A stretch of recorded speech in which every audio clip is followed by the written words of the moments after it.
Hey everyone. I thought this day would fucking end, but it didn't. So I got an email from Bupa today. So I'm going to try my best, because it's been a long day and my brain is exhausted, to knit this together for everybody. So I went on to private health insurance because of the abuse from the health trust, right? Because they were just literally laughing at me. I mean, I literally have recordings of GPs laughing at me with my own concerns. I mean, women speak but just don't get heard, even to other women. Anyway, so Bupa have trying to be fucky and are trying to add on a cardiac exclusion to my Bupa policy for the myocardial bridge that was diagnosed during my Bupa appointments. So the reason they're trying to do this is because in 2016 I had a cholesterol reading of 7.5. So they're trying to put a cardiac clause on my policy because of a high cholesterol. That is not the underlying signal for a condition. In 2016, that's when my dad died of a heart attack. That's why I went and got that checked. And I got it down to 5.7 with diet and lifestyle changes, right? So I recently then went to the Ulster Independent Clinic via a Bupa appointment, via a referral from another Bupa appointment in the Ulster Independent Clinic, right? So it was respiratory first, and then they referred me on to cardiac, right? Because I would just, the respiratory didn't find anything that was wrong, and chest wise and things, I was getting pains and stuff. So it was all elimination, process of elimination. And so then that doctor referred me on to the cardiac doctor, the one that also works for the Belfast Trust, and sent me my results in a Belfast Trust envelope, and his secretary's email address is to the Belfast Trust.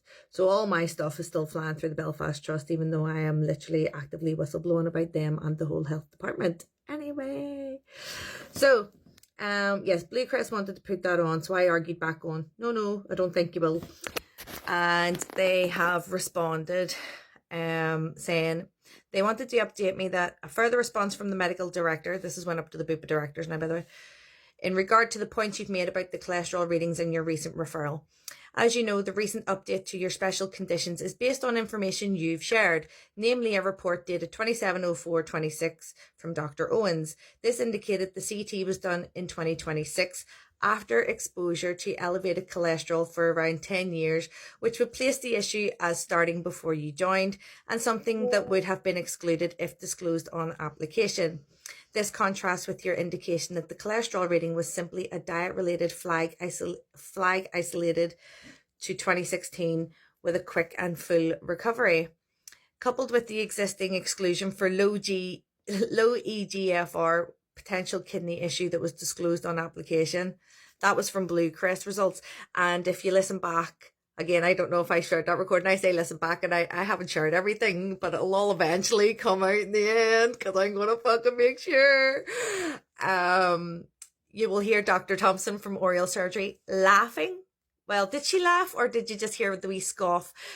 She did, kind of like I got that through my door too. Mocking Blue Crest, who are also regulated by the same people that regulate HSCNI, but Dr. Thompson just thought that she would laugh off Blue Crest, and their readings are different, and pretty much telling me don't believe what you've just paid all those hundreds of pounds for. Anyway, the added risk of future claims for disorders of the cardiovascular system and established medical risk associated with both medical issues, this was also excluded. And then it says, I'm not in a position to dispute the exclusions above based on the evidence we currently have about your medical history. I am, however, petitioning for your recent symptoms specific to the diagnosis of myocardial bridge to be covered. I will be able to formally respond with a full decision on this by Monday, and regret I've not been able to get confirmation on our position today as I'd hoped. So here's my reply. Her name's Rebecca. Dear Rebecca, once again, your medical assumptions are incorrect. The CT scan by Dr. Owens was done following on from respiratory investigations and a referral by Dr. Riley in all in the last 8 months.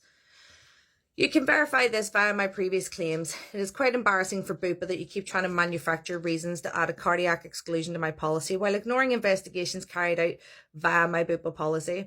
You keep trying to dictate my medical history to suit your agenda rather than just follow the medical files and tests. Therefore, my information regarding my cholesterol being diet-related in 2016 is not contrasting at all. It is what was known and happened at the time. Furthermore, Dr. Owens explicitly stated that my scan shows there is no plaque. The only previous metabolic issue was a resolved cholesterol marker, and the recently diagnosed myocardial bridge is a congenital structural anomaly that was discovered directly via my Bupa authorised appointments at the Ulcer Independent Clinic. It is also worth noting that despite sharing my heart health concerns with Dr. Owens, all he concluded back was a high cholesterol to be reviewed in a few years. He never mentioned my myocardial bridge, so Bupa is actually using doctors who fail to properly diagnose and read test results. I do not state this to mean my current cholesterol level is not an issue, rather I am highlighting the severe contradiction in your logic. When Dr. Owens told me it should simply be reviewed in a few years, I explicitly replied to him in writing stating it had already been ignored by the state system for 10 years and asked how much longer I was expected to wait. I never received a response.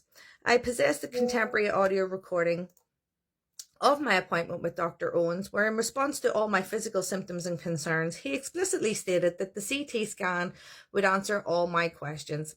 He later had to be chased for my results, which were ultimately sent to me via Belfast Health and Social Care Trust post and envelope. Bupa is actively attempting to base a blanket policy exclusion on a flawed, casual clinical interpretation from a clinician operating within the very trust responsible for my initial whistleblower victimization. Also, there is no formal diagnosis of a low EGFR. In fact, if you want to consult my audio recordings with NHS GPs, they explicitly stated there was nothing wrong with my EGFR and laughed off the Blue Crest results that stated this. You will find that Dr. Riley did state there is kidney scarring visible from his tests. That is due to childhood kidney infections. There is no kidney issue anywhere on my medical files. I have been forthcoming with as much of my medical information as possible. Do not dare to paint me as a deceitful and fraudulent, as that seems to be Bupa's agenda. Therefore, I recommend your directors pay closer attention and stop trying to defraud me on my health insurance policy. I look forward to your final response on Monday. The point of me sharing this is whether we have a public health system or a private health system, it's the fucking systems that are broken. The two of them. It's the same doctors in each. It doesn't matter. So we're getting screwed over anyway. Them destroying the NHS is them just fucking us all over. And then I pay £75 a month for this Bupa policy. It started at 50, now it's 75. It's due to renew again in December. What the fuck is it going to be then? Seriously, see if people just want a safer fucking healthcare. Just start saving money. Just fuck it. Just put money away for health costs, because all you're paying for with private is to skip the queue. You're still getting the same shitty quality. But here, immigrants are the problem. Burn the place. No. The problem is sitting in Stormont. The problem is sitting in Westminster. The problem is all the politicians giving us all the scripted bullshit, but none of them actually really want to call out all the problems, because do you know how many politicians have ignored my pleas for help with all this shit? They don't care. They don't care.